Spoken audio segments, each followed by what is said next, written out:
কাল ১৪০ উপজেলায় ভোট, দুর্গম কেন্দ্রে গেল সরঞ্জাম। সিরাজগঞ্জে প্রার্থীর পক্ষে গোপন বৈঠক, ৫ প্রিসাইডিং অফিসার গ্রেফতার।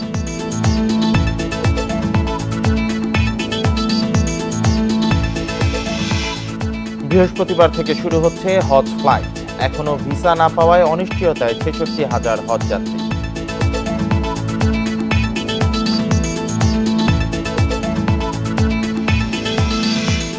জাতীয় কিডনি ইনস্টিটিউটে নেওয়া হচ্ছে না নতুন সিরিয়াল, চরম বিপাকে নির্ময়ের কিডনি রোগী।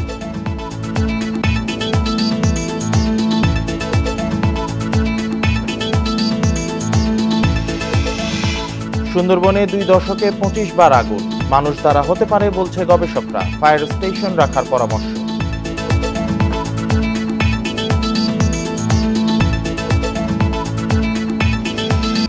স্বাগত ইন্ডিপেন্ডেন্ট সংবাদে, আপনাদের সাথে আছি আমি জান্নাতুল ফেরদৌস সুবা এবং আমি রাকিব আহমেদ। এতক্ষণ শিরোনাম শুনছিলেন, এবার যাব পুরো খবরে।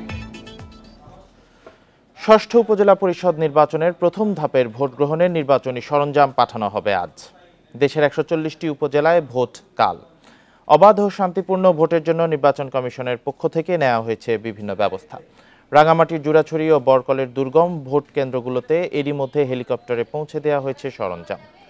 সোমবার সকালে জুরাছড়ি যক্ষাবাজার আর্মি ক্যাম্প থেকে হেলিকপ্টারে রাঙামাটির জুরাছড়ি উপজেলার ৭টি ও বরকলের ২টি দুর্গম কেন্দ্রে নির্বাচনী সরঞ্জাম পাঠানো হয়। এদিকে উপজেলা নির্বাচন সংশ্লিষ্ট এলাকায় বুধবার সাধারণ ছুটি ঘোষণা করা হয়েছে।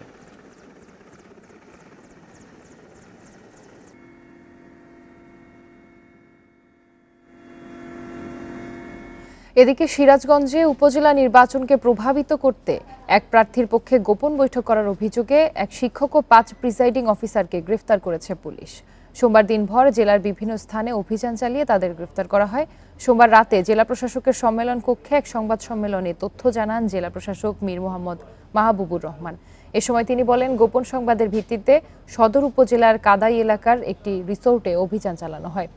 এ সময় ঘটনাস্থলে তাদের পাওয়া না গেলেও রিসোর্ট থেকে সিসিটিভির ফুটেজ ও ওই প্রতিষ্ঠানের কয়েকজনকে জিজ্ঞাসাবাদের জন্য থানায় নিয়ে আসা হয়। পরে তাদের জিজ্ঞাসাবাদ ও ফুটেজ পর্যবেক্ষণ করে আসামিদের গ্রেফতার করা হয়। এই ঘটনায় উপজেলা পরিষদ নির্বাচনের রিটার্নিং কর্মকর্তা জেলা নির্বাচন অফিসার মোহাম্মদ শহীদুল ইসলাম বাদী হয়ে ৮ জনের নাম উল্লেখ ও অজ্ঞাত ২০ জনের বিরুদ্ধে মামলা দায়ের করেন। রিটার্নিং অফিসার সিরাজগঞ্জ সদর থানায় একটা অভিযোগ দায়ের করেন। এই অভিযোগের দায়ের করার পরে পুলিশ সুপার মহোদয় ওনাদের যে প্রযুক্তি আছে সেই প্রযুক্তি ব্যবহার করে জড়িতদের প্রাথমিকভাবে শনাক্ত করতে পেরেছেন এবং ইতিমধ্যেই এই জড়িতদের মধ্যে যিনি ওই গোপন বৈঠকটা আয়োজন করেছেন তাকে এবং ৫ জন প্রিসাইডিং অফিসারকে আটক করা হয়েছে। প্রথম ধাপের নির্বাচন উপলক্ষে ১৪১ উপজেলায় বুধবার সাধারণ ছুটি ঘোষণা করেছে জনপ্রশাসন মন্ত্রণালয়। একই সঙ্গে নির্বাচনের আগে পরে ১৪ দিন নির্বাচনী এলাকায় বৈধ অস্ত্র প্রদর্শন নিষিদ্ধ বলে নির্দেশ দিয়েছে স্বরাষ্ট্র মন্ত্রণালয়। সোমবার জনপ্রশাসন মন্ত্রণালয়ের উপসচিব মোহাম্মদ কামরুজ্জামানের সই করা প্রজ্ঞাপনে ছুটির তথ্য জানানো হয়। ৮ই মে থেকে ৫ই জুন পর্যন্ত ৪ ধাপে দেশের সব উপজেলায় নির্বাচন আয়োজন করেছে নির্বাচন কমিশন। পরবর্তী ধাপগুলোর ভোট গ্রহণের দিনও সাধারণ ছুটি থাকবে। অন্যদিকে ষষ্ঠ উপজেলা পরিষদ নির্বাচন সুষ্ঠু ও শান্তিপূর্ণভাবে সম্পন্ন করার লক্ষ্যে স্বরাষ্ট্র মন্ত্রণালয়ের পক্ষ থেকে ১৪ দিনের জন্য বৈধ অস্ত্র প্রদর্শনের উপর নিষেধাজ্ঞা দেওয়া হয়েছে। মন্ত্রণালয় জানায়, নির্বাচনী এলাকায় ভোট গ্রহণের আগের ৭ এবং পরের ৭ দিন বৈধ অস্ত্র সহ চলাচল, বহন ও প্রদর্শন করা যাবে না।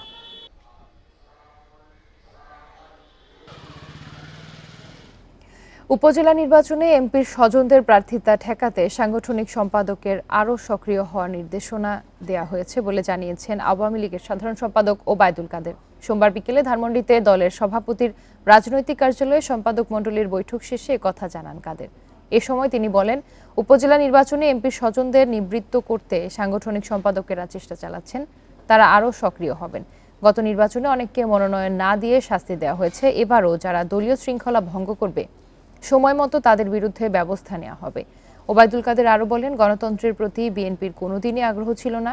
শেখ হাসিনাই গণতন্ত্রকে শৃঙ্খল মুক্ত করেছেন।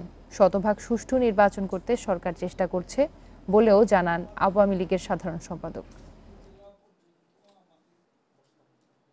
বিভাগীয় দায়িত্বপ্রাপ্ত নেতারা তারা চেষ্টা চালিয়ে যাবেন তাদেরকে এ ব্যাপারে আরও সক্রিয় উদ্যোগ গ্রহণ করার জন্য বলা হয়েছে। যারাই পার্টির ডিসিপ্লিন ভঙ্গ করবে সময় মতো কোনো না কোনোভাবে শাস্তি তাদের পেতে হবে। বৃহস্পতিবার থেকে হজ ফ্লাইট শুরু হলেও ভিসা জটিলতায় প্রায় ৬৬,০০০ যাত্রীর হজ আদায় নিয়ে দেখা দিয়েছে অনিশ্চয়তা। আর আজই সৌদি দূতাবাসের ভিসা দেওয়ার শেষ দিন। এদিকে বিপুল সংখ্যক যাত্রী ভিসা না পাওয়ায় সৌদি আরবে অনেক এজেন্সি এখনও বাড়ি ভাড়াও করতে পারেনি। তবে ধর্ম মন্ত্রণালয় বলছে ভিসা দেওয়ার সময় বাড়ানোর জন্য সৌদি দূতাবাসের সঙ্গে আলাপ আলোচনা চলছে। চলতি বছর বাংলাদেশের জন্য ১,২৭,১৯৮ জনের হজ কোটা দেয়া হয়েছিল। অতিরিক্ত খরচের কারণে সে কোটা পূরণ হয়নি। শেষ পর্যন্ত গাইডসহ বেসরকারিভাবে ৮০,৬৮৮ জন আর সরকারিভাবে ৪,৪১৮ জন সৌদি আরবে যেতে পারবেন বলে নির্ধারিত হয়। কোটা পূরণ না হওয়া সহ জটিলতা কাটছে না এবারের হজ যাত্রায়। এর মধ্যেই শুরু হতে যাচ্ছে হজ ফ্লাইট। ভিসা না পাওয়ায় অনেক এজেন্সি এখনও সৌদি আরবে বাড়ি ভাড়াই করতে পারেনি। অন্যদিকে সব হজযাত্রীর ভিসা এখনও হয়নি। এসব নিয়ে দুশ্চিন্তায় হজ এজেন্সিদের সংগঠন হাব। হজ যাত্রীদের বাড়ি ভাড়ার ভিসা, এটাকে মোনাজ্জেম ভিসা বলে, এই ভিসা সময় মতো পাওয়া যায়নি। ঠিক সময় মতো বলবো না, এই ভিসা দেয়াই হয়নি এবছর। তো এই প্রতিবন্ধকতার বা প্রতিকূলতার মধ্যেও প্রাইভেট এজেন্সিগুলি তাদের কার্যক্রম পরিচালনা করছে।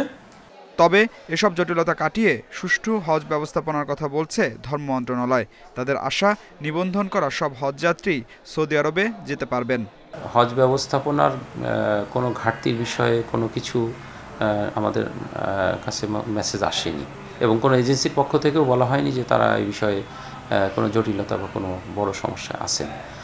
যে বিষয়গুলো আছে সেগুলো সকলই প্রক্রিয়াধীন।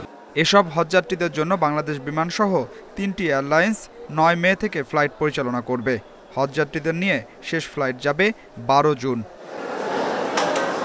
Adilur Rahman, independent News, Dhaka. সরকারি চাকুরিতে প্রবেশের বয়সসীমা ৩৫ বছর করার বিষয়ে আলোচনা করে সিদ্ধান্ত নেওয়া হবে বলে জানিয়েছেন জনপ্রশাসন প্রতিমন্ত্রী ফরহাদ হোসেন। সোমবার সংসদে প্রশ্নোত্তর পর্বে একথা জানান তিনি। এদিকে সংসদে তোলা হয়েছে পরিশোধ ও নিষ্পত্তি ব্যবস্থা বিল ২০২৪। আইনটি পাশ হলে অর্থ লেনদেনে ঝুঁকি ও অনিয়ম কমবে। সরকারি চাকরিতে প্রবেশের বয়সসীমা ৩৫ বছর করা নিয়ে দীর্ঘদিন ধরেই আন্দোলন চলছে। সম্প্রতি শিক্ষামন্ত্রীও এর পক্ষে কথা বলেন। এবার জাতীয় সংসদে উঠল এই আলোচনা। আওয়ামী লীগের সংসদ সদস্য রফিকুল ইসলামের প্রশ্নের জবাবে জনপ্রশাসন প্রতিমন্ত্রী জানান, সরকারি চাকরিতে প্রবেশের বয়সসীমা বাড়ানোর বিষয়টি নীতিগত সিদ্ধান্তের বিষয়। আমরা চাকরি বয়স আগামীতে বাড়াবো কি বাড়াবো না, বা কি বাড়ালে ভালো হবে কিনা, এটি আমার মনে হয় যে আমাদের নীতিগত সিদ্ধান্তের বিষয়। এটা নিয়ে অবশ্যই আমরা ভবিষ্যতে আরও আলাপ আলোচনা করার মধ্য দিয়ে আমরা চূড়ান্ত সিদ্ধান্ত নিতে পারবো। এরপর পরিশোধ ও নিষ্পত্তি ব্যবস্থা আইন ২০২৪ উত্থাপন করেন অর্থ প্রতিমন্ত্রী ওয়াসিকা আয়েশা খান। তিনি বলেন, আইনটি পাশ হলে মানুষ নিরাপদে আর্থিক খাতে সম্পৃক্ত হতে পারবে। লেনদেনের তৃতীয় পক্ষ হিসেবে অব্যাংক পরিশোধ সেবাদানকারী প্রতিষ্ঠানের অনুমোদন, দায় দায়িত্ব নির্দিষ্টকরণ, তদারকি ও জবাবদিহি নিশ্চিত করার মাধ্যমে এই ধরনের লেনদেনে গ্রাহকদের প্রতারিত হওয়ার ঝুঁকি কমবে। তবে পাশ করার আগে আইনটি নিয়ে বিস্তারিত আলোচনার পরামর্শ দেন বিরোধী দলীয় চিফ হুইপ মুজিবুল হক চুন্নু। এটা আরো এলাবোরেট, যাতে পাবলিক আলোচনা হয় বিভিন্ন মাধ্যমে, বিভিন্ন ফোরামে, যাতে মানুষের জানতে পারে এবং আমরাও এই বিষয়টা স্টাডি করতে পারি। এই বিলটা আমাদের কাছে যেহেতু আছে, স্টাডি করতে পারি। এইটাই সময়টা দেওয়ার জন্য আপনি বিলটা প্রত্যাহার করে একটা সময় দিয়ে প্রয়োজনে বাজেট সেশনে আপনি এই আইনটা আবার আনতে পারেন।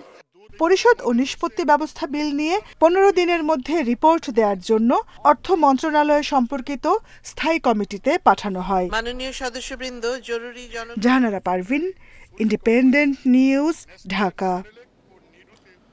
আবেদন পড়ে আছে শত শত। দিনের পর দিন ঘুরছেন রোগীরা। সক্ষমতা না থাকায় জাতীয় কিডনি ইনস্টিটিউটে নেওয়া হচ্ছে না নতুন কোনো ডায়ালাইসিসের সিরিয়াল। ফলে চরম বিপাকে নিম্ন আয়ের কিডনি রোগীরা। স্বাস্থ্য বিভাগ বলছে, ভর্তুকি দিয়ে কিডনি ইনস্টিটিউটে ডায়ালাইসিস সেবা বাড়ানো হবে না। ডায়ালাইসিস নিতে মাসে 8 বার নরসিংদী থেকে ঢাকায় আসেন মানিক মিয়া। তার 2টি কিডনি নষ্ট। চিকিৎসার জন্য বিক্রি করেছেন অটোরিকশা, বসত ভিটা। 11 মাস আগে আবেদন করেও জাতীয় কিডনি ইনস্টিটিউটে সুযোগ পাননি ডায়ালাইসিসের। সবাই বাঁচতে চায়, আমিও চাই। সেন্টার কোম্পানির কাছে আবেদন করতেছি যাতে আমার শিডিউলটা দয়া করে দেয়, আল্লাহর হস্তে আমার সুযোগটা দেয়। মানিকের মতো অভিজ্ঞতা অনেক রোগীর। সিরিয়ালের জন্য মাসের পর মাস ঘুরে মারাও গেছেন অনেকে। 3 মাস ধরে করতেছি আমরা, বুঝছেন, আমরা জমা দিচ্ছি, আঙোটা নেয় না, জমা নিতে চায় না। আমার সামনে শিডিউল নিচ্ছে, আবার আর এক শিডিউল বন্ধ। কি ধরনের নাকি আমরা কি সাধারণ মানুষ দিয়ে কি আমি কোনো দাম নাই? সরকারি শিডিউল যদি পায় তাইলে চিকিৎসা করা সম্ভব হয়, আর নাহলে এই চিকিৎসা করা সম্ভব না। ভারতীয় প্রতিষ্ঠান স্যান্ডোরের সঙ্গে চুক্তি অনুযায়ী জাতীয় কিডনি ইনস্টিটিউটে বছরে 19,000 ডায়ালাইসিস করায় সরকার। প্রতি ডায়ালাইসিসে স্যান্ডোর পায় 3,000 টাকা। এর মধ্যে 560 টাকা দেয় রোগী, বাকিটা সরকার। তবে পুরনো রোগীদের সেবা দিতেই 19,000 ডায়ালাইসিসের কোটা শেষ। তাই বাধ্য হয়ে অনেক রোগী বেসরকারিভাবে 3,000 টাকায় ডায়ালাইসিস নিচ্ছেন। যারা আমাদের কিউতে আছেন তাদেরকে বলছি আপনারা সরোয়ার্দী, ঢাকা মেডিকেল, কুর্মিটোলা, মিটফোর্ড এবং মুগদা এই জায়গায় যোগাযোগ করলেও এখন তারা সিরিয়াল পাচ্ছে। সো আমাদের এখানে এখনও অপেক্ষমান তালিকা অনেক দীর্ঘ। বছরে 50,000 ডায়ালাইসিস সেশন দেওয়ার সক্ষমতা আছে স্যান্ডোরের। তবে আর ভর্তুকি নয়, সব সরকারি হাসপাতালের সক্ষমতা বাড়াতে চায় স্বাস্থ্য বিভাগ। স্যান্ডোরের সিরিয়াল নেওয়া বন্ধ, ঠিক আছে। এটা আপনি জানেন স্যান্ডোর একটা প্রাইভেট পার্টনারশিপ পিপিপি চুক্তির মাধ্যমে চালু করা হয়েছিল বেশ কয়েক বছর আগে। আসলে পরে সেগুলো আমরা দেখেছি যে আসলে এগুলো নিয়ে কিছু জটিলতা আমরা সম্মুখীন হতে হয়েছে। এই জন্য পরবর্তীতে আমরা এই ক্ষেত্রে সতর্কতার সঙ্গে আগাচ্ছি। যেগুলো ডায়ালাইসিস আমরা আগে সকাল দুপুর দিতাম, আমরা অনেক জায়গায় চেষ্টা করতেছি এগুলোকে একদম রাত পর্যন্ত চালু সেবা দেওয়া যায় কিনা। জাতীয় কিডনি ইনস্টিটিউটে সরকারি মূল্যে ডায়ালাইসিসের জন্য আগের আবেদন জমা আছে 800-র মতো। Hasan Misba, independent News, Dhaka. বিদ্রোহী গোষ্ঠী আরাকান আর্মির তুমুল হামলার মুখে উত্তর রাখাইন থেকে 3 দিনে বাংলাদেশে পালিয়ে এসেছে মিয়ানমারের সীমান্তরক্ষী বাহিনী বিজিপির অন্তত 128 সদস্য। এ সময় তাদের কাছে অস্ত্র, গোলাবারুদও ছিল। বাংলাদেশি কর্মকর্তাদের বরাতে মিয়ানমারের গণমাধ্যম ইরাপতি জানিয়েছে, রোববার সকালে 2টি নৌকায় 88 জন বিজিপি সদস্য বাংলাদেশে ঢোকে। এর আগে 2 দিনে অনুপ্রবেশ করে বাকিরা। ইরাপতি জানায়, পালিয়ে আসা বিজিপি সদস্যদের টেকনাফের একটি সরকারি স্কুলে রাখা হয়েছে। তারা বিজিবির হেফাজতে রয়েছেন। বিজিবি কর্মকর্তারা জানান, বিজিপির 128 সদস্যের কেউই আহত নন বা তাদের কারো চিকিৎসার প্রয়োজন নেই। এর আগে গত 25 এপ্রিল মিয়ানমারে ফেরত পাঠানো হয় 288 সীমান্তরক্ষীকে। 11 মার্চের পর উত্তর রাখাইন থেকে বাংলাদেশে অনুপ্রবেশ করে তারা। প্রাকৃতিকভাবে নয়, মানুষের দ্বারাই সুন্দরবনে আগুন লেগেছে। মধু আহরণকারী মোয়াল অথবা জেলে বা বনের বাইরে থেকে আসা লোকজনের মাধ্যমেই এই আগুন লাগতে পারে বলে ধারণা বন ও পরিবেশ গবেষকদের। তারা বলছেন, গেল 2 দশকে সুন্দরবনের একই এলাকায় 25 বার আগুনের ঘটনা ঘটেছে, যা রহস্যজনক। ঝুঁকিপূর্ণ এলাকায় ফায়ার স্টেশনের ব্যবস্থা রাখা জরুরি বলে পরামর্শ তাদের। শনিবার বিকেলের আগুন নিয়ন্ত্রণে এলো সোমবার দুপুরে। এ সময় পূর্ব সুন্দরবনের আমরবুনিয়া এলাকায় আগুনে পুড়েছে প্রায় 5 একর বনভূমি। সুন্দরবনের 4টি রেঞ্জের মধ্যে কেবল শরণখোলা ও চাঁদপাই রেঞ্জে প্রতি বছর শুষ্ক মৌসুমে আগুন লাগে। প্রথমে 2002 সালে চাঁদপাই রেঞ্জে কটকা ও নাংলি এলাকায় আগুন লাগে। এরপর 2006 সালে আমরবুনিয়া, তারাবেকা, ঘুরিয়াখালী, পচাকুড়ালিয়া ও ধানসাগর এলাকায় 5 বার আগুনের ঘটনা ঘটেছে। 2002 থেকে 2021 সাল পর্যন্ত দফায় দফায় আগুন লাগে চাঁদপাই ও শরণখোলায়। গেল 2 দশকে 24টি অগ্নিকাণ্ড হয়েছে এখানে, যা মধু আহরণের সময় ও বর্ষার আগে বেশি ঘটছে। সুন্দরবন আগের চেয়ে আরও বেশি শুষ্ক। ওখানে যে আগুন ধরার জন্য যে পরিবেশ দরকার, সেই পরিবেশটা কিন্তু ওখানে আছে। এছাড়াও হচ্ছে যে যারা জেলে এবং এই বাওয়ালি যাদের কথা বলছি আর কি, বা মাওয়ালি যাদের কথা বলছি, তাদের ধূমপানের কারণে অসাবধানতা বশতেও আগুন লাগতে পারে। পূর্ব সুন্দরবনের এই এলাকা কিছুটা উঁচু, তাই জোয়ার ভাটার পানি বনের ভেতরে প্রবেশ করে না। ফাল্গুন, চৈত্র, বৈশাখে শুকিয়ে যায় বনের গুল্মলতা, খালে থাকে না পানি। তাই শুকনা মৌসুমে আমরবুনিয়া সহ বনের ঝুঁকিপূর্ণ এলাকায় পানি প্রবাহের ব্যবস্থা করা জরুরি। পানির সোর্সটা অনেক দূরে, সেই জায়গাগুলোতে বেশ কিছু সংখ্যক যদি আমরা সাবমার্জ করে থাকি তাহলে হবে কি ফায়ার সার্ভিসের যে লোকজন এরা মেশিনটা নিয়ে জাস্ট ওখানে সেট করে দিয়েই কিন্তু পানি স্টার্ট করে দিতে পারে। সুন্দরবনে বারবার আগুন লাগার ঘটনায় জীববৈচিত্র্যের জন্য যথেষ্ট হুমকির, তাই একাধিক তদন্ত কমিটি গঠন করে আগুন লাগার প্রকৃত কারণ উদ্ঘাটনের দাবি বন ও প্রাণী গবেষকদের। Shahriar Anirban, independent News, Dhaka. টানা তাপপ্রবাহের পর আজও বিভিন্ন জেলায় বজ্রসহ বৃষ্টি হয়েছে। বজ্রপাতে 6 জেলায় মৃত্যু হয়েছে 8 জনের। ভারী বৃষ্টিতে চট্টগ্রাম শহরের নিচু এলাকায় তৈরি হয় জলজট। সড়কে পানি জমে যাওয়ায় বিপাকে পড়েন নগরবাসী। নানা স্থানে সড়কে গাছ উপড়ে পড়ে ব্যাহত হয় যানবাহন চলাচল।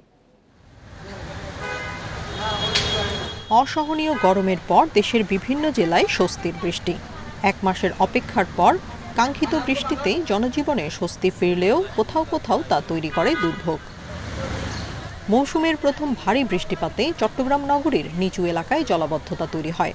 মুরাদপুর 2 নম্বর গেট, বাদুরতলা, বাকুলিয়া, চকবাজার, আগ্রাবাদ এলাকায় সড়কে পানি জমে যাওয়ায় দুর্ভোগে পড়েন নগরবাসী। যানবাহনে আটকে বিপাকে পড়েন অনেকেই। পানি উঠে পড়ে গেছে, আমরা তো রাত্রে শুইবে কোথায় এটা বসে বসে ভাবতেছি। নালা জঞ্জার যায়, নালা পরিষ্কার করে না যায়। এখানে দেখতেছি সব সময় পানি উঠে বসে থাকে, একটু বৃষ্টি হলে পানি। কালবৈশাখী ঝড়ে ফেনীর বিভিন্ন এলাকায় গাছ উপড়ে গেছে। ঢাকা চট্টগ্রাম মহাসড়কের লালপোলে গাছ পড়ে প্রায় 2 ঘন্টা বন্ধ থাকে গাড়ি চলাচল। রাস্তায় গাছাগল পরে পরে পুরো রাস্তা লক করেছে। এখন তো এখানে বসে আছে, তারপর ওই পাম্পের ওই সাইডে গাছ পড়ে রয়েছে। ভারী বৃষ্টিতে লক্ষ্মীপুরের বিভিন্ন সড়কে পানি জমে যায়। বিকেল 4:30 পর্যন্ত জেলায় 15 মিলিমিটার বৃষ্টিপাত রেকর্ড করা হয়। বৃষ্টির কারণে সুনামগঞ্জে বাড়ছে সুরমা সহ সীমান্তের নদ নদীর পানি। বৃষ্টি অব্যাহত থাকলে পানি বেড়ে উঁচু জমির ধান তলিয়ে যাওয়ার শঙ্কায় কৃষকরা। বরিশাল, হবিগঞ্জ, নোয়াখালী, নেত্রকোনা, শরীয়তপুর, চাঁদপুর, মুন্সিগঞ্জ সহ বিভিন্ন জেলায় বৃষ্টিতে প্রাণ ফিরেছে প্রকৃতিতে। Tania Nasrin, Independent News. Golden rice ও বিটি বেগুন চাষাবাদের স্বাস্থ্যের পাশাপাশি কৃষি ঝুঁকিও রয়েছে বলে জানান পরিবেশবিদ ও কৃষিবিদেরা। তারা বলেন, জিনগত পরিবর্তন করায় এসব সংস্কার করা ফসল স্বাভাবিক চাষাবাদের জন্য ক্ষতিকর। সোমবার সকালে জাতীয় প্রেস ক্লাবে এক মত বিনিময় সভায় এসব কথা বলেন তারা। তবে এর সাথে দ্বিমত জানিয়ে সাবেক কৃষি সচিব বলেন, গবেষণার মাধ্যমে নতুন নতুন জাত উদ্ভাবনী সময়ের চাহিদা, আর এসবই পরিবেশ সম্মত। ভারত ও ফিলিপাইনে অনুমতি না মিললেও কোনো গবেষণা ছাড়াই বাংলাদেশে কেবল জিনগত সংস্কার করা ধান বা গোল্ডেন রাইসের অনুমোদনে স্বাস্থ্য ঝুঁকি রয়েছে বলে জানিয়েছে পরিবেশবাদী 5টি সংগঠন। সোমবার দুপুরে রাজধানীর জাতীয় প্রেস ক্লাবে এ নিয়ে মতবিনিময় সভায় এ নিয়ে উদ্বেগ প্রকাশ করেন তারা। বক্তাদের দাবি, কার্যকর সাফল্য না মেলায় এর আগে বিতর্কিত বিটি বেগুনের চাষাবাদে তেমন আগ্রহ দেখায়নি কৃষকরা। আর এখন গোল্ডেন রাইস নামে নতুন ধানের অনুমোদনে চলছে তোড়জোড়। এতে বহুজাতিক কোম্পানিগুলোই হবে লাভবান। বেগুনের ক্ষেত্রে ছিল মনসান্টো পিছনে, এখন হচ্ছে সিনজেন্টা পিছনে। আমাদের দেশটাকে আমরা পরীক্ষার ক্ষেত্র হতে দিব কিনা বেগুন এবং ধানের মতন এমন অর্থকরী এবং আমাদের প্রতিদিনের জীবনের সাথে জড়িত এমন 2টি ফসলের সাথে। ভুট্টার জিন ধানের সংমিশ্রণ ঘটিয়ে নতুন জাতের উদ্ভাবিত গোল্ডেন রাইসের মাধ্যমে ভিটামিন ঘাটতি মেটানোর দাবি করা হলেও তা প্রমাণিত নয় বলে দাবি করেন এই কৃষি বিজ্ঞানী। প্রকৃতির উপর হস্তক্ষেপ করলে প্রকৃতি তার প্রতিশোধ নেয়। কাজে যেটা করা হচ্ছে, এই যে বিটি ব্রিঞ্জাল এবং গোল্ডেন রাইস দুটোই কিন্তু আত্মঘাতী। এটা জেনেটিক্স বা সায়েন্সের চাইতে বেশি হলো বাণিজ্য। তবে সাবেক কৃষি সচিবের দাবি, জিনগত সংস্কার করা খাদ্যশস্যে ঝুঁকির চেয়ে বরং অনেক ভালো দিক রয়েছে। হাইব্রিড আমাদের দেশে রিলিজ হয়, তখনও কিন্তু এই পরিবেশবাদীরা একই রকম বক্তব্য দিয়েছিল যে কৃষকরা কোম্পানি নির্ভরশীল হয়ে যাবে, বিদেশের কাছে আমাদের বীজের সত্তা চলে যাবে। আজকে আমার দেশে সারা বছর আমরা সবজি পাচ্ছি, 17 কোটি মানুষের জন্য সবজি হচ্ছে, 17 কোটি মানুষের জন্য আমার আজকে ধান হচ্ছে, চাল হচ্ছে। সময়ের চাহিদা ও পরিবেশ অনুযায়ী নতুন নতুন জাতের উদ্ভাবনী কৃষির প্রাণ বলে মনে করেন এই কর্মকর্তা। Zahidul Bashar, Independent News, Dhaka. মার্কিন প্রযুক্তি প্রতিষ্ঠান ওরাকলের সহযোগিতায় যাত্রা শুরু করল বাংলাদেশ গভর্নমেন্ট ক্লাউড।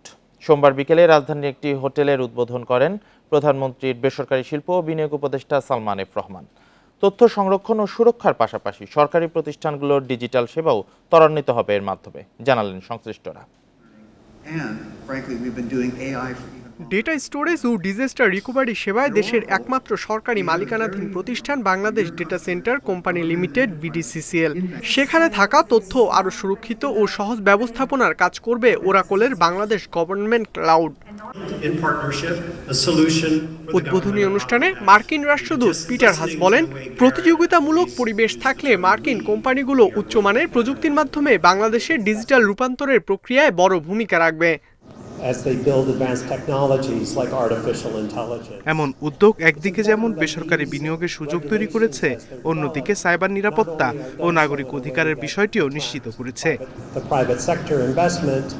তথ্য প্রযুক্তি প্রতিমন্ত্রী বলেন, 2041 সালে স্মার্ট বাংলাদেশের লক্ষ্য অর্জনের প্রধান ভিত্তি হবে সার্বভৌম এই ক্লাউড, যা আধুনিক অর্থনীতির জন্য ডিজিটাল অবকাঠামো মজবুত করার পাশাপাশি বাড়াবে সাইবার নিরাপত্তা।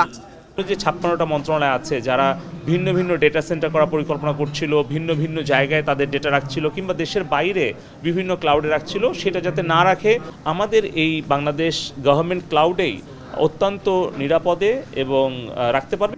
প্রধানমন্ত্রী বেসরকারি শিল্প ও বিনিয়োগ উপদেষ্টা বলেন, বাংলাদেশ গভর্নমেন্ট ক্লাউডের ব্যবহার সরকারি সেবায় বড় পরিবর্তন আনবে। পেপারলেস কার্যক্রম বাড়ার সঙ্গে কমবে কার্বন নিঃসরণ। এটি শুধু প্রযুক্তিগত মাইল ফলকই নয়, এটি আমাদের সরকারি সেবা গ্রহণের জন্য একটি রূপান্তরমূলক পদক্ষেপ।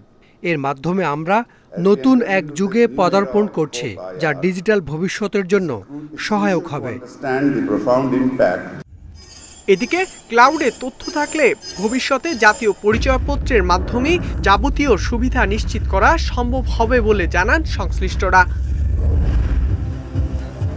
ইকরামুল কবির, ইন্ডিপেন্ডেন্ট নিউজ, ঢাকা। এবার ঢাকায় কোরবানির হাট বসবে 22টি। এরই মধ্যে ঢাকা উত্তরের 7টি ও দক্ষিণের 2টি হাটের ইজারাদার নিশ্চিত হয়ে গেছে। 4টিতে এখন পর্যন্ত কেউ দরপত্র জমা দেননি। ঈদের দিন সহ 5 দিন বেচাকেনা চলবে অস্থায়ী হাটগুলোতে। সিটি কর্পোরেশনের আশা এবার অন্তত 1.5 গুণ বেশি দর পাওয়া যাবে। আগামী মাসে কোরবানির ঈদ, এরই মধ্যে হাটের প্রস্তুতি শুরু করেছে সিটি কর্পোরেশন। গাবতলী স্থায়ী হাট সহ ঢাকা উত্তরে বসবে 10টি।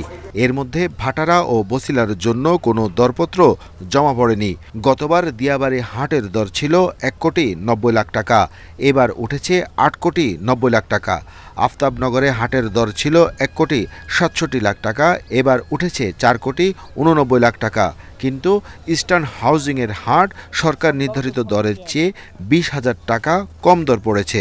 পর্যায়ক্রমে আমরা অবশ্যই 100% নিয়ম মেনেই তারপরে আমরা কাজগুলো করব। এই টোটাল হাটগুলোকে ডিস্ট্রিবিউশন করে দেওয়ার পরেই আমি একটি আমার প্রেস রিলিজ দিয়ে দিব কোন হাট কত দামে কারা কারা পেল এবং কত টাকায় পেলাম। গত বছর ঢাকা দক্ষিণে হাজারীবাগ হাটের দর ছিল 3,32,00,000 টাকা, এবার উঠেছে 6,06,00,000 টাকা। আর মেরাদিয়া হাটের দর 1 কোটি টাকা বেড়ে 3,72,00,000 টাকা। কমলাপুরের হাটের জন্য আগ্রহ দেখায়নি কেউ। যারা ইজারা দেন নিশ্চয় তারা হিসাবপাতি করেই দিয়েছে, তারা তাদের নিজস্ব লাভ লোকসান ইত্যাদি বিষয়গুলো, কিন্তু আমাদের রেট কিংবা আমাদের ইয়েগুলো কিন্তু পূর্বের মতোই আছে। রেভিনিউ আয়টাকে বিশেষভাবে রাজস্বটাকে সর্বোচ্চ আমরা করতে পারি, সর্বোচ্চ করে সেটাই আমাদের ইয়ে থাকে আর কি। সিটি কর্পোরেশন বলছে হাটের ইজারার সাথে ভ্যাট, আয়কর ও পরিষ্কার বাবদ টাকা দিতে হবে। Arafatur Rahman, independent News, Dhaka. কক্সবাজারের টেকনাফে ইউনিয়ন ছাত্রলীগ নেতা রাকিব শাহরিয়ার মুরাদকে ছুরিকাঘাতে হত্যা করা হয়েছে। এ সময় আহত হয়েছেন তার ভাই। সোমবার সন্ধ্যায় শামলাপুর বাজারে এই ঘটনা ঘটে। নিহত রাকিব শাহরিয়ার মুরাদ টেকনাফের বাহারছড়া ইউনিয়ন ছাত্রলীগের সাংগঠনিক সম্পাদক ছিলেন। নিহতের স্বজনরা জানান, কিছুদিন আগে স্থানীয় যুবক আদিল ও রফিকের সঙ্গে তার কথা কাটাকাটি হয়। এর জের ধরে সোমবার সন্ধ্যায় শামলাপুর বাজারে মুরাদ ও তার ভাই মামুনকে কুপিয়ে আহত করে আদিল ও রফিক। পরে গুরুতর আহত অবস্থায় তাদের উদ্ধার করে কক্সবাজার সদর হাসপাতালে নিয়ে গেলে মুরাদকে মৃত ঘোষণা করেন চিকিৎসক। আহত মামুনকে হাসপাতালে ভর্তি করা হয়েছে।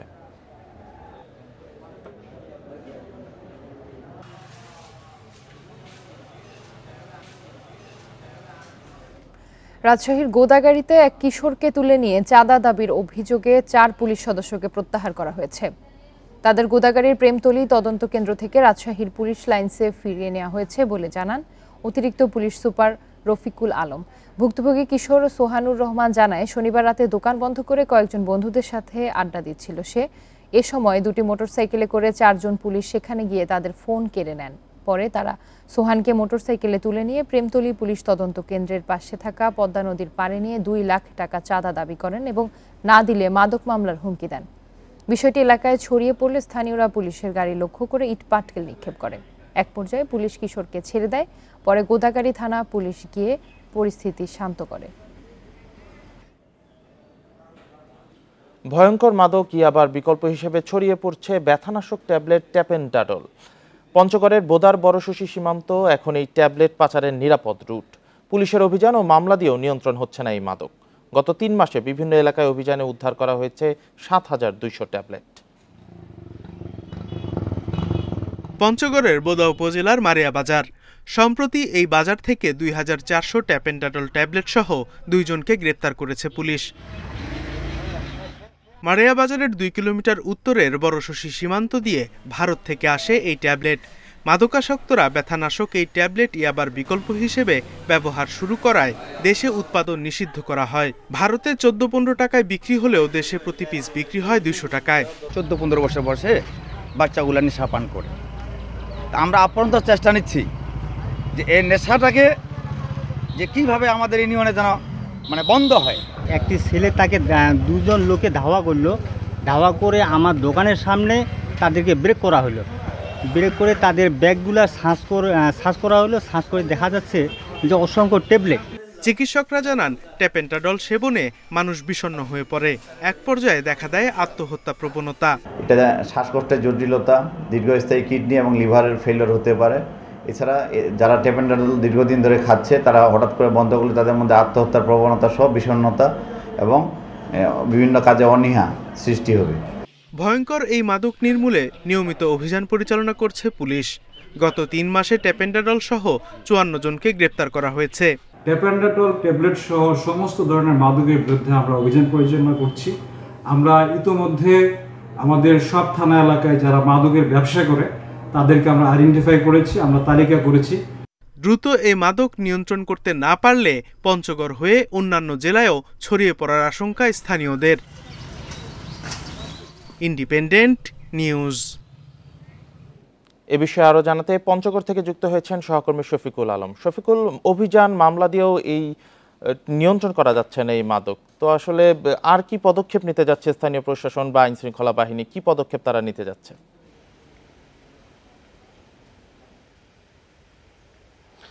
দেখুন, ট্যাপেন্টাডল ট্যাবলেট কিন্তু একটি ব্যথানাশক ট্যাবলেট। দেশেই 8টি কোম্পানি কিন্তু এই ট্যাবলেট উৎপাদন করত। তো মাদকদ্রব্য নিয়ন্ত্রণ অধিদপ্তরের পক্ষ থেকে যখন এই ট্যাবলেট নিষিদ্ধ করা হলো, অর্থাৎ দেশে এটি ইয়াবার বিকল্প হিসেবে ব্যবহার করা হচ্ছিল, সে কারণেই মাদকদ্রব্য নিয়ন্ত্রণ অধিদপ্তরের পক্ষ থেকে ট্যাপেন্টাডল ট্যাবলেট খ শ্রেণীর মাদক উল্লেখ করে সেটি কিন্তু নিষিদ্ধ। 2020 সাল থেকে বাংলাদেশে এটি আসলে উৎপাদন হচ্ছে না। তো আমরা দেখছি যে পঞ্চগড়ে কিন্তু একের পর এক ট্যাপেন্টাডল ট্যাবলেট সহ অন্যান্য মাদক ধরা পড়ছে। তো পুলিশের পক্ষ থেকে বলা হচ্ছে যে পঞ্চগড়ের 3 দিকেই সীমান্ত এবং 288 কিলোমিটার সীমান্ত, কোনো না কোনোভাবে এই সীমান্ত দিয়েই কিন্তু সেই ট্যাপেন্টাডল ট্যাবলেট পার হয়ে আসছে দেশে।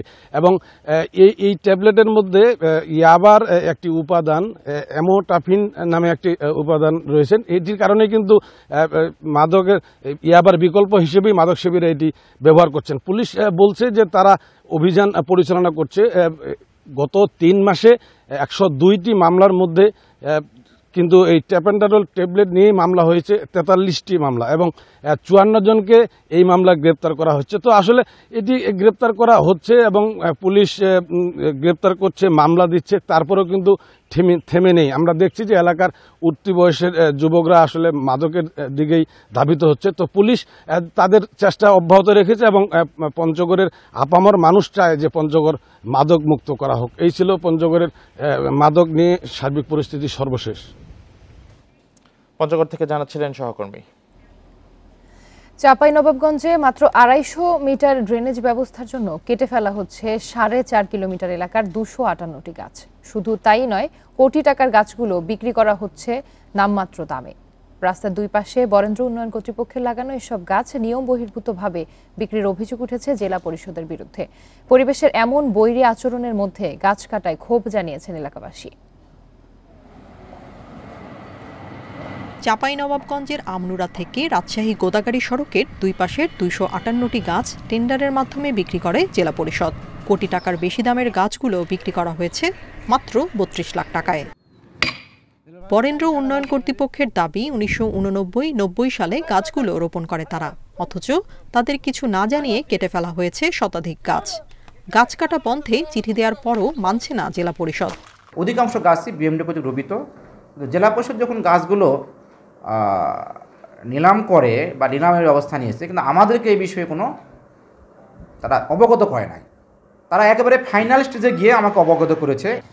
জেলা পরিষদের দাবি, ভূমির মালিক যেহেতু জেলা পরিষদ, তাই গাছের মালিকও তারাই। নির্ধারিত প্রক্রিয়া অনুসরণ করেই তা বিক্রি করা হয়েছে। এতদিন ধরে ওনারা বললেন না যে গাছ আমাদের রোপণ করা। 2 বছরের মধ্যে থেকে যে কোনো সময় তো বলতে পারতেন যে তাদের গাছ, এবং তাদেরকে আমরা চিঠিও দিয়েছি। এসব বিষয় নিয়ে ক্যামেরায় কোনো কথা বলতে রাজি হননি জেলা প্রশাসক AKM গালিব খান। তবে উভয় প্রতিষ্ঠানের সঙ্গে কথা বলে তা নিষ্পত্তির আশ্বাস দিয়েছেন তিনি। এলাকাবাসী জানায়, 40-50 বছরের এসব গাছ কাটায় জড়িতরা প্রভাবশালী হওয়ায় কোনো প্রতিবাদও করতে পারছেন না তারা। এই অঞ্চলের জীববৈচিত্র্যের কথা বিবেচনায় নিয়ে এখনই তা বন্ধের দাবি তাদের। এই যে তাপমাত্রা বেশি লাগছে, আর গাছ থাকলে তো ওই তাপমাত্রাটা কম লাগতো। এই গাছটা না কাটাটাই ভালো, যেটা কাটেছে সেটা কেটে দিয়েছে, যেটা না কাটেছে সেটা যেন না কাটে। বিশেষ করে যেগুলো আপনার প্রাকৃতিক কারণে নষ্ট হয়েছে গাছ, সেটা কাটছে, মারা গেছে, ঠিক আছে। যেগুলো গাছ ভালো আছে সেগুলো গাছ কাটা তো এটা কোনো মানে হয় না। আমনুরা ঝিলিম বাজারের রাস্তার পাশে পানি নিষ্কাশনের জন্য 250 মিটার পাকা নালা নির্মাণ করছে সড়ক ও জনপথ বিভাগ। এজন্য কয়েকটি গাছ কাটার প্রয়োজন হলেও 4.5 কিলোমিটার জুড়ে গাছ কাটার প্রয়োজন নিয়ে উঠেছে নানা প্রশ্ন। Independent news. 5 বছরেও শেষ হয়নি খাগড়াছড়ির দীঘিনালায় পাবলাখালী শান্তিপুর উচ্চ বিদ্যালয়ের নতুন ভবনের নির্মাণ কাজ। শ্রেণীকক্ষ সংকটে পাঠদান ব্যাহত হচ্ছে। নির্দিষ্ট মেয়াদের মধ্যে কাজ শেষ করতে না পারলেও ঠিকাদারদের বিরুদ্ধে নেওয়া হয়নি কোনো ব্যবস্থা। খাগড়াছড়ির দীঘিনালার পাবলাখালী শান্তিপুর উচ্চ বিদ্যালয়ের নতুন ভবনের নির্মাণ কাজ শুরু হয় 2019 সালের 4 ফেব্রুয়ারি। দরপত্রের শর্তানুযায়ী কার্যাদেশ পাওয়ার 1.5 বছরের মধ্যে নির্মাণ কাজ শেষ হওয়ার কথা ছিল, অথচ পেরিয়েছে 5 বছর, তবু শেষ হয়নি নির্মাণ কাজ। শ্রেণীকক্ষ সংকটে ব্যাহত হচ্ছে পাঠদান। পর্যাপ্ত অ্যাকোমোডেশন না থাকার কারণে বিভিন্ন রকম, অনেক সময় মাঠে ক্লাস নিতে হচ্ছে, অনেক সময় গাছতলায় ক্লাস নিতে হচ্ছে। সব মিলিয়ে আমাদের 15টি কক্ষের দরকার, তা মাত্র 4-5টা কক্ষ আমাদের আছে। ঠিকাদার বলছে শ্রমিক সংকটের কারণে নির্মাণ কাজ শেষ করা যাচ্ছে না। দ্রুতই নতুন শ্রমিক নিয়োগ দিয়ে শেষ করা হবে বাকি কাজ। আমাদের যে মিস্ত্রি, উনি তো চলে গেছে অনেকদিন, কাজটা এখন কাউকে হ্যান্ড ওভার করতে পারতেছে না, তো এখন একজনকে দিয়ে দিয়েছে, কাজটা করবে। আমরা মালটা ঢুকাইছি তো। নির্দিষ্ট সময়ের মধ্যে কাজ শেষ করতে না পারলেও ঠিকাদারের বিরুদ্ধে কোনো ব্যবস্থা নেয়নি শিক্ষা প্রকৌশল অধিদপ্তর, তবে আগামীতে কঠোর হওয়ার কথা জানিয়েছে। ওনার বিরুদ্ধে আমরা ঊর্ধ্বতন কর্তৃপক্ষকেও জানিয়েছি, এবং ঊর্ধ্বতন কর্তৃপক্ষ আমাদের পিডি মহোদয়কে পাঠানোর কারণে উনিও দেখছেন বিষয়টা, ঊর্ধ্বতন কর্তৃপক্ষের নজরে আছে এবং ওনারা কাজ দ্রুত শেষ করবেন বলেও কথা দিয়েছেন। ভবন নির্মাণে ব্যয় ধরা হয়েছে 2,76 লাখ টাকা। এর মধ্যে 2 কোটি টাকা উত্তোলন করেছেন ঠিকাদার। Independent news. রবীন্দ্রনাথ ঠাকুরের স্মৃতি বিজড়িত শিলাইদহ, শাহজাদপুর ও প্রতিসরে চলছে কবিগুরুর জন্মবার্ষিকী উদযাপনের প্রস্তুতি। শাহজাদপুরে 3 দিন ও শিলাইদহে 2 দিন ব্যাপী আয়োজন থাকলেও প্রতিসরে এবার উপজেলা নির্বাচনের কারণে সংক্ষিপ্ত করা হয়েছে আয়োজন। কবিগুরুর জন্মবার্ষিকী উদযাপনে সিরাজগঞ্জের শাহজাদপুরে চলছে শেষ মুহূর্তের প্রস্তুতি। রবীন্দ্র জয়ন্তীর আয়োজন সামনে রেখে চলছে শিল্পীদের মহড়া, সাজিয়ে তোলা হচ্ছে কাছারি বাড়িকে। 1890 থেকে 1897 সাল পর্যন্ত একাধিকবার শাহজাদপুরে এসেছেন রবীন্দ্রনাথ ঠাকুর। তার স্মৃতি বিজড়িত কাছারি বাড়ি ঘিরে রবীন্দ্র চর্চা হয় জেলায়। প্রতি বছরের মতো এবারও রবীন্দ্র জয়ন্তীর আয়োজনে স্থানীয় সংস্কৃতি কর্মীদের পাশাপাশি ঢাকা ও কলকাতার শিল্পীরা অংশ নেবেন। শাহজাদপুরে 3 দিন ব্যাপী আয়োজন থাকে। তো ওখানে আমরা নাচ গান আবৃত্তি সব কিছু নিয়ে উপস্থাপন করি। আমরা এখানে ছোটবেলা থেকেই এখানে আমরা অনুষ্ঠান করছি। বাইরে থেকে অনেক শিল্পী আসে, ঢাকা, সিরাজগঞ্জ সহ কলকাতা থেকে অনেক শিল্পী এখানে আসে এবং এবছরও আসবেন। তো আমাদের চেষ্টা থাকে যেহেতু বাইরের শিল্পীরাও থাকবে, তো আমাদের শাহজাদপুরের পরিবেশনাটাও যেন সেরকম ভালো হয়। সেজে উঠেছে নওগাঁর প্রতিশরের কাছারিবাড়িও। তবে উপজেলা পরিষদ নির্বাচনের কারণে এবার অনুষ্ঠান সংক্ষিপ্ত করা হয়েছে। প্রোগ্রামটাকে একটু ছোট করে এটা বিকেল 3টা থেকে শুরু হবে, উদ্বোধন অনুষ্ঠান, তারপরে আলোচনা সভা, পরবর্তীতে আমাদের সাংস্কৃতিক অনুষ্ঠান অনুষ্ঠিত হবে। আত্রাই শিল্পকলা একাডেমি, জেলা শিল্পকলা একাডেমি এবং রানীনগর শিল্পকলা একাডেমি শিল্পীদের পরিবেশনায়।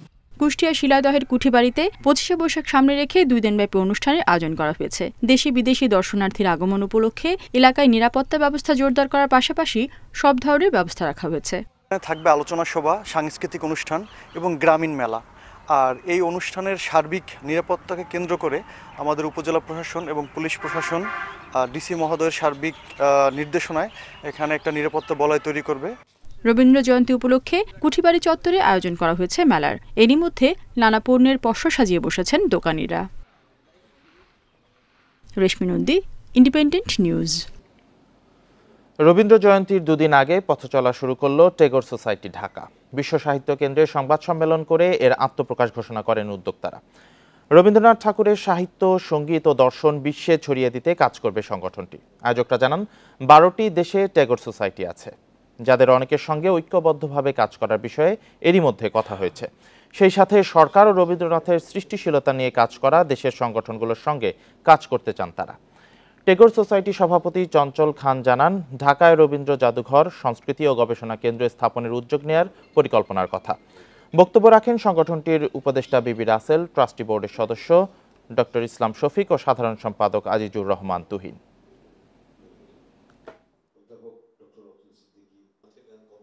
রবীন্দ্রনাথের একটা মিউজিয়াম করার আমাদের একটি ইচ্ছা আছে ঢাকায়। যে মিউজিয়ামটা হবে একটা ট্যাগর মিউজিয়াম, ট্যাগর সোসাইটির কেন্দ্র করেই ঢাকা ভিত্তিক। ঢাকাতে হলে হবে কি, এই যে বাংলাদেশে যে রবীন্দ্রনাথ এসেছিলেন বা বাংলাদেশে না থাকলেও যে আন্তর্জাতিকতাবাদের ব্যাপারটা যেটা আমাদের, সেগুলোকে আমরা এই মিউজিয়ামের মাধ্যমে আমরা তুলে ধরতে পারবো। এই ছিল এখনকার সংবাদে। ইন্ডিপেন্ডেন্ট টেলিভিশনের সব খবর আরো বিস্তারিত জানতে চোখ রাখুন ফেসবুক, ইউটিউব, এক্সে। ধন্যবাদ সবাইকে।